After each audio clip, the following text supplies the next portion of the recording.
केबे घरर पुरुष लोकटी जितेबाला चाकरी फेरुची तार ड्यूटी करी केबे आम पचारि बुझी आज दिनटे केमती कटी घरर जो पुरुष लोकटी मास सारा समस्त खर्च को तुलाई थाए समस्त आवश्यकता पूरण करें केबे पचारि बुझीचे मास शेष पकेट्रे निज खर्च पे पैसा अच्छी कि नहीं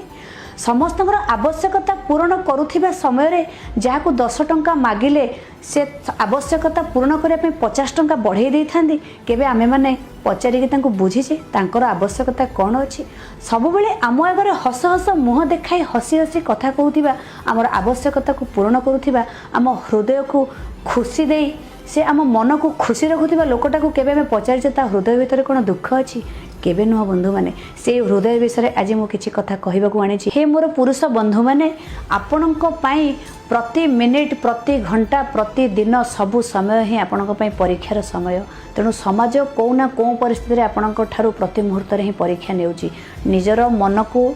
एते शक्त कर दियंतु जे सबु परीक्षा रे जेमते जितापट आपणकर ही हेबो कारण समाज आपण मानक ठारू बहुत किछि आशा करे।